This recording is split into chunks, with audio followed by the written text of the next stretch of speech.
This is your superhero team crossover event! Wow! Oh, yes! The team I wish to be the member of, but refuse to say as such so as to spare the feelings of my current team. These videos are not for children. If you're a children, then piss off. Hey there, it's me, your least favorite YouTuber, Infuso. And I'm here today to talk to you about everyone's favorite brand new multiverse movie. No, not that one. No, not that one either. There we go. There we are. Now let me first start off by saying, I have a real love-hate relationship with the Teen Titans Go series. I don't want to get too much into it here because that's a video for another day somewhere down the line, but just a quick summary of my overall feelings. They're hit or miss. When they hit, they knock it out of the proverbial park. But when they miss, it's by a landslide. They've done a lot of good, but they've also done a lot of not so good. I don't think I could necessarily sit down and watch an episode of the show, but I do find the movies highly entertaining. And every now and again I stumble across a clip from the show that I just think, oh, okay, they were trying for that, weren't they? But then I also stumble across my words apparently, holy shit.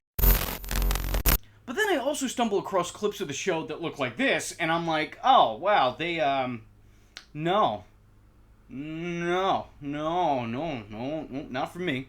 The DC Superhero Girls is a brand I've never looked much into until recently, because by title alone, I'd figure I'm not exactly the target audience, being that I'm a grown man and not a girl, and also not a DC superhero. However, during research for a previous video, I found myself sucked into a rabbit hole of their content, and I'm genuinely surprised by just how fun this brand seems. Again, I've never sat down and watched a full episode, but I have taken hours out of my life watching montages of funny moments and scenes from the series. And judging by the YouTube compilations that I've seen, it gets my approval. I enjoy this. So this should be an interesting watch. Because unlike a lot of the other DC properties that I talk about here on this channel, I'm not necessarily extremely knowledgeable in either one of these shows' continuities, but I do find myself somewhat a fan of both. Somewhat, not always. Not there, not that.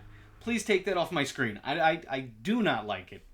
What I love about both of these brands is that they're never afraid to make fun of themselves. Sure, both shows never really take themselves too seriously, but it's a whole nother thing to find humor in the property that you're adapting. They're never afraid to make jokes on their depiction of their characters or previous depictions of the characters on these shows. So I find a lot of the fourth wall breaking jokes and nudges and nods to the general audience kinda sweet. Twist us into a gritty live-action series targeted at adult audiences? That's been done. Fuck Batman. So gritty. Not a crossover. That's when a lame show tries to glom onto a cooler one in order to boost their popularity. Who said this was a good crossover? Huh? Worst crossover ever. The Justice League. The Justice League? Another cool name! Yeah, I wanted to call ourselves the Super Friends, man, but I got outvoted. I can't believe you formed your own team and didn't call it Super Friends. Told you. And what's the big deal about this crossover anyway? We already met the superhero girls a bunch of times. That was on your show, you clowns. Their show maintains a coherent, cohesive narrative. And I can't believe you didn't ask Hal Jordan to be your Green Lantern. I mean, John, you're cool and all, but... Come on! I think it's a nice touch that the DC superhero girls who have appeared in Titans before have their previous appearances be canon to Teen Titans Go, but non-canon to the DC Superhero Girls show. It's just the right amount of ridiculousness that I'd expect from these two satiric series. And being the DC fanboy that I am, I appreciate the excessive amount of DC fan service. Seeing the surplus of both heroes and villains, even if it's in cameo-esque form, I kinda love it. And if this movie was made to turn a wider audience onto the DC Superhero Girls property, I would say it worked. Because after watching this, I do intend on looking into the show here on this channel. I don't think it's a stretch at all to say that the DC Superhero Girls portion of things is the highlight of this movie. It is by far what gets the most focus, and the Teen Titans Go's involvement feels like more of an afterthought than anything else. The DC Superhero Girls, which, by the way, that is a mouthful, the DC Superhero Girls plot takes up the vast majority of the movie. As a matter of fact, the movie focuses way more on setting up this crossover than it does the actual crossover. It almost feels like this was always meant to be a DC superhero girls movie, and then at last minute they were like, that's not gonna sell, throw the Teen Titans in there. And that's a fact that the product itself seems self-aware of. We're not glomming onto their popularity. They're glomming onto ours. I think it's actually really endearing to see seeing Santana. Not Santana. Santana is a guitarist. I'm not talking about Santana. I think it's actually really endearing seeing Santana confide in Raven and have the two bond over their shared demonic trauma. It's surprisingly almost a sentimental moment that helps propel the plot forward, which is not something I thought the Teen Titans Go necessarily had in their wheelhouse. If I had to pinpoint one particular moment from this alleged crossover that stands out amongst the rest, I think it would probably have to be this. This was by far the best use of these characters. And if there were more moments like these on Teen Titans Go, I think I'd be more inclined to give the show a full fair chance. But until then, you ruined my childhood! However, I'm not gonna lie to you, as someone who's not super familiar with superhero girls, it took me a lot longer than I'd like to admit to realize that this was supposed to be Santana. Like, I had no idea. She looks nothing like the character that I know, but then again, considering that she's a significantly aged down version of the character, that is probably for the best. Watching the Justice League and the Legion of Doom form in DC superhero girls was interesting to say the least. It's nice to see an alternate, not-so-serious take on these typically solely serious characters. And I think both brands do properly portray the characters in their respective creations, but they do so under a different light. Of course, they're not the same representations of these rogues and vigilantes that you'd find in comic book panels, but they're perfect parodies of these personalities. They focus on, emphasize, and otherwise exaggerate characteristics already present in these characters. And for that, I enjoy it. It's very easy to go wrong here. Personally, I can't stand when someone takes an IP and then just makes jokes with it that have little relevance to the IP itself. If it's not an actual mockery of the essence of the original, what's the point? I don't know about you, but I prefer my comedy with a bit of commentary, which is why I'm actually not a fan of Bat Metal. Seriously, guys, please stop sending me this. As much as I like Death Clock and as much as I love Batman, I do not like this. Not completely knocking it, though, because props to whoever made it, effort was clearly put in. And it looks awesome, but that is it. I really like the build-up to the Super Friends all throughout the movie. They really built up to this joke. Several mentions of the show and team are made throughout the runtime, and then they end the movie off by paying tribute to the granddaddy of them all. Because when you think of where the whole animated DC superhero team-up shows began, it was with them.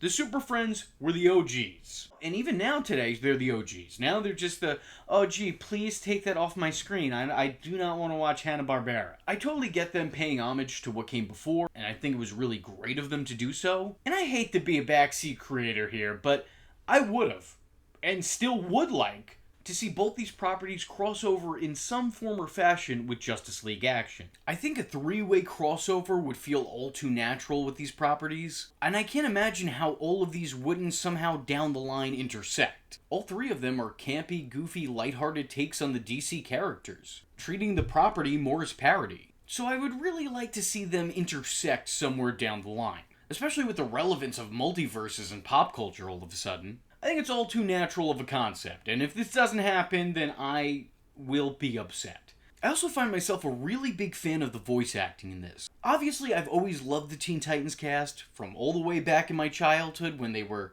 full-grown animated people and not just little chibi characters. They were amazing then, and they're amazing now. Scott Menville is actually still my favorite Robin to this day. But I also really appreciate the talents of the other team. I've been a huge fan of Nicole Sullivan from her time on Mad TV. I also enjoyed her work in Scrubs and King of Queens. And hearing her get consistent work is heartwarming to me, because honestly she deserves it. She's super talented, and I think that she crushes it as Supergirl. Ray DeLisi, Cree Summer, and Tara Strong are always great no matter which DC character they're playing. And believe me, they play a lot.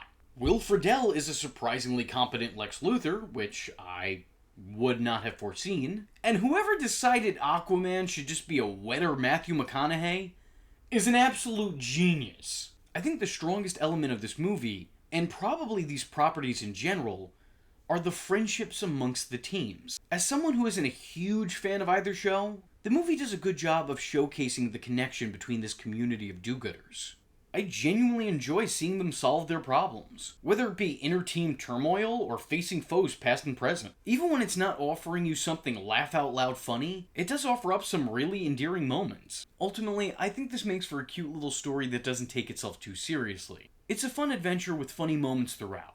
And despite its marketing ploy and practical lie to get butts in seats, I'd like to think a lot of those butts would stay firmly planted to watch the climax come to its conclusion. I didn't use those words correctly. If you're into more comically goofy and less comically accurate portrayals of these characters, I would say give it a shot. It's nice to just turn your brain off and sit back and be entertained. There isn't a whole lot to offer in terms of depth, but I don't think these are the shows to watch if that's what you're looking for. There's plenty of that anywhere else. If I had one complaint, and I can't believe I'm actually saying this, but if I had one complaint, it's the lack of Teen Titans Go. There is significantly less of them in this than the title would imply. And it would have been nice to maybe see the two teams from other universes unite. Then again, there were a few non-canonical appearances by the girls' team in Teen Titans Go, so maybe there's more of that there.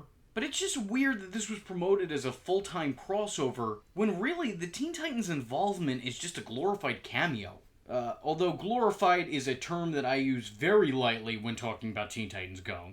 And that's especially strange when the movie is titled Teen Titans Go, and DC Superhero Girls, Mayhem in the Multiverse. They were literally given top billing in a movie where they weren't even secondary characters. Hey, what's going on? I thought this was supposed to be a crossover. Not that I'm complaining, but we haven't done anything here. I also find certain scenes in the movie to be a little bit fictitious. I know that's weird to talk about when you're talking about a work of fiction, but these shots were clearly made to be put in a trailer and marketed for the movie, or snapshots of these two teams interacting. You know, you could put it on the back of the box, but the truth of the matter is that this isn't canonical here. This is a quick montage of the two teams meeting and interacting during a song that is sung by the Teen Titans. This doesn't actually quote-unquote happen.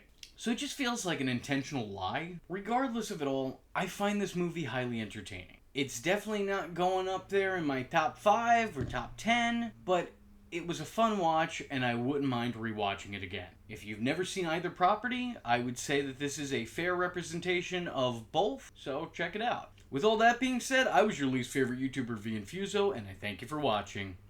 Hope to see you in the next one. Oh, and before you go, I wanted to ask, have you ever loved one of my videos but couldn't find it because the copyright overlords have struck it down and smited me? Have you ever wanted to watch some of my many deleted videos again?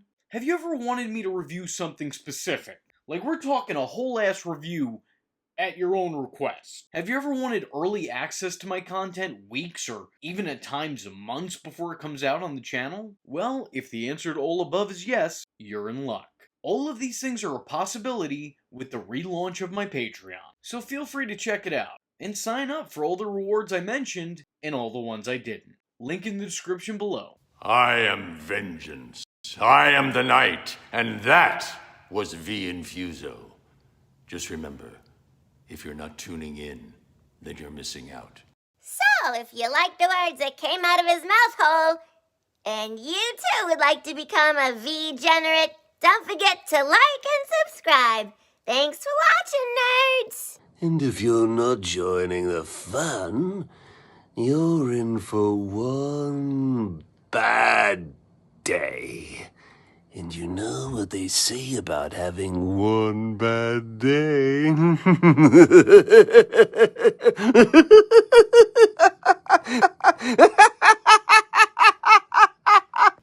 Catch him next time. Same bat time. Same bat channel.